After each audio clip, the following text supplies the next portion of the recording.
Yo quería Claro. ser, de pibe quería ser Bryan Ferry. Sí. Me acuerdo de chico ver una foto en la revista Pelo con Jerry Hall, Claro. quien fuera después la mujer de Mick Jagger. De Mick Jagger, sí. Se conocieron ahí en ese estudio 54, que era, bueno, donde pasaba Uf. la moda, el glamour y todo. Las cosas que han pasado en el 50. Si hablaran estudios, esas paredes. Si hablaran esas paredes, sí, sí. Madre Tremendo, mía. tremendo. Sí, sí. Rally, bienvenido, siempre un placer. Muchas gracias. Todo lo que decís al aire y todo lo que charlamos fuera de aire, que es, la verdad que me quedaría horas escuchándote.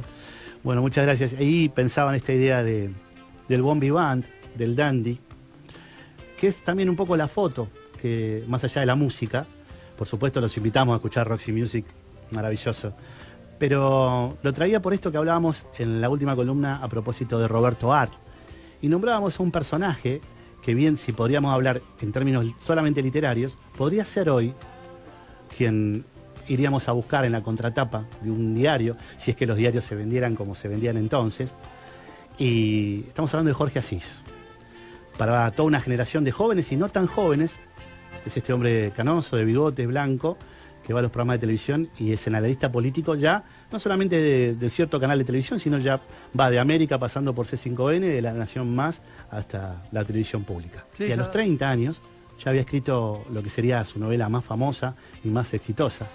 Estamos hablando de Flores robadas en los jardines de Quilmes. Lo voy a dejar un poquito más en cámara porque después me dicen, lo sacás rápido. Claro. Sí, es la icónica, ¿no? La icónica, sí. La imposible de disociar de la figura de Asís. Nombrás a Asís y atrás viene... Atrás viene esta Y a novela. la inversa lo mismo, hablas de Flores robadas y Claro. atrás viene pegado Asís. Me gustaría saber qué pasa cuando uno dice Flores robadas en los jardines de Quilmes para los menores de 40. Pero Flores robadas. sería el personaje, que es Rodolfo, que es su alter ego, podría ser también Sí, es un alter- el Héctor definitivamente Oliveira es un alter ego de Un alter ego. Asís, sí, sin duda. Y está Samantha, que en la película aparece Soledad Silveira, así, personificándola, claro. y Víctor Laplace La hace plaza se de... sí. de Rodolfo. Muchos críticos decían que había muchas similitudes con Rayuela, porque Samantha bien podría ser la maga de Héctor Oliveira, ¿no? Entonces, aquí lo que dice Martín Sarielo, que él iba a contrapelo, porque cuando asume Raúl Alfonsín, él se exilia. Claro. Se va a España con una búsqueda cínica, burlona, que claro, en tiempos donde hay que tomar una posición, uno dice, bueno, es un tibio, pero en tiempos donde siempre estamos hablando de esta famosa grieta, y estamos hablando de un escritor, ¿qué vamos a buscar en la novela? Después de todo es pasarla bien, digo, no es un ensayo político, ni más bien es una historia de ficción. Entonces, esto de que él empiece a escribir sobre Clarín, por ejemplo, ahí tenés otra. En el año 84 escribe Diario de la Argentina y le pega al grupo Clarín. Y también hay que decir que en esos 90 se lo conoció por la polémica y las discusiones que ha tenido en programas como Hora Clave. Recordemos que mirar un programa político, Hora Clave o Tiempo Sí, Nuevo, no había más que Neusta. eso. No había más que No eso. había. O al menos una discusión muy fuerte con Gerardo Romano, Sí, cierto, sí, sí, que sí, sí. le dice, vendés pescado podrido, pescado noruego, salmón noruego. Y Gerardo Romano dice, acá nadie come salmón noruego. Así. Encontró su identidad, pero esa identidad fue lo que lo llevó a la gloria y también lo metió en problemas. Claro. Es decir, claro, Él construyó un personaje, después, claro, tenés que pero bancar. se lo devoró, el personaje se lo terminó devorando a él y tuvo que alimentar ese personaje permanentemente, Sí. claro.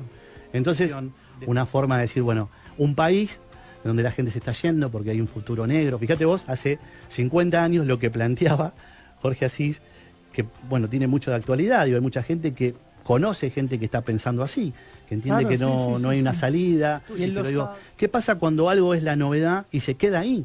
Claro. Cuando vos vivís yo le pegué en el 84, ¿qué pasa cuando aparece esta idea de vamos a servir una copa y vamos a recordar viejos tiempos Claro. y todo tiempo... Terminás viviendo de rentas, de alguna manera. Es un problema, sí. ¿no? Terminás viviendo de rentas. Porque- Ahí el negocio es morirse joven. Bueno, ¿qué Ahí pasaría el así, negocio, no? claro, De eso se claro. trata. Se trata, como decía Andy Warhol, de tener los 15 minutos, que todos en el futuro vamos a tener 15 minutos de fama. No lo sé.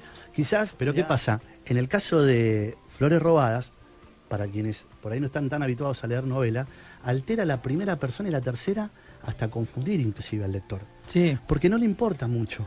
No, creo que eso está deliberado. Sí, Sí, claro. Incluso hay una cuestión de metalenguaje en donde irrumpe un personaje que analiza la novela desde adentro. A lo Cervantes. A los que vaya, que analice, que bueno, esto no es tan grave, la Argentina siempre puede estar peor, tira esa frase. Esa mirada superada, ¿no? Claro. Como esa mirada superada, Bueno, sí. A mí me parece que está bueno poder mirarlo como ese escritor que ya en su propia literatura se la apropió, y cuando va a los canales de televisión es un poco Rodolfo, es un poco sus personajes de sus novelas, ¿no? Bien. No es solemne, tiene una prosa fluida, se revela un poco sus influencias. Él admira muchísimo a Julio Cortázar, dice que para él Vargas Llosa fue el mejor escritor que ha leído. Entonces, en ese sentido, me parece que si vamos a lo literario, nos encontramos con un gran escritor, sobre todo en esta novela que venimos nombrando desde hoy, Flores Robadas. Estamos hablando de 200.000 ejemplares en el año 80. Hablábamos aquí de Soriano, que fue uno de los escritores que más vendía en esos años.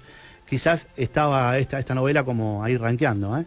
Claro. Y se filmó... O sea, imaginaron que el espectador había leído el libro. Exacto. Y que daba, por supuesto, un montón de cosas que no iban a encontrar en la novela y la daban como leídas. Exacto, por eso apela tanto al flashback. Claro. La película empieza con un Víctor Laplace de bigotes, es decir, Sí, ya pasó el tiempo. sí, ya pasó el Y en los tiempo. peinados podemos ver a Soledad Silveira con el pelo largo, más jipona, más Sí. 70, 73, y después aparece en los 80. O sea, el año 80 ya viene el corte de pelo, como pasa en Forrest Gump, que los cortes de pelo te van marcando Sí, claro. qué pasa con Jenny Claro, y las ¿qué pasa? épocas. Y él que se mantiene incolume. Él está igual. Él es igual. Él es igual, eso es genial. Sí, sí. Que es un datazo. Sí, ese. él ve pasar la cosa, pero él es el mismo. Sí, y con el Claro. mismo sentimiento hacia su Sí, mamá sí, sí. y hacia Jenny. Totalmente. No alteró. Él vio la historia americana, norteamericana, Sí. pero desde el no cambio. Sí. Él no cambia, él es el mismo desde que lo ves hasta que se termina. Claro, digamos físicamente, su ropa, sus gestos. Claro, Y la- él ve el mundo, ve a Jenny pasar por 10.000 cosas. Jenny sería Argentina Exactamente. y Forrest Gump sería Noruega. Exactamente. Digamos, algo así. Exactamente. No volvería a verlo jamás. Se había, digamos, enamorado como un adolescente, aunque se tratara de una calentura que no fue lo suficientemente canalizada. La pasó con Lucio, pero había sido todo demasiado breve. La partera quería más, porque lo necesitaba. Aparece esta idea del deseo, y como todo burlón, como todo payaso del grupo, ¿viste cómo pasaba en el secundario? El que nos hacía reír a todos.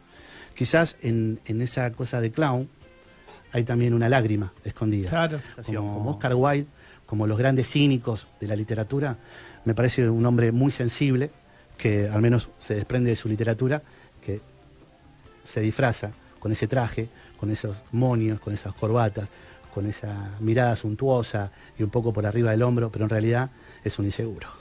Vale. Y charlar fuera de aire y comunicarnos y estar en contacto. Y tenés tu tema de salida, lo elegís Sí. vos, así que todo tuyo, presentalo vos. Bueno, vamos a escuchar More Than This, más de esto también, que tiene que ver con no perder la elegancia, con encontrar en la literatura también el goce estético, porque más allá de lo que uno puede pensar en términos de frivolidad, también detrás de un traje puede haber mucha profundidad. Vale. Raria Aurat en Noches de Barrio.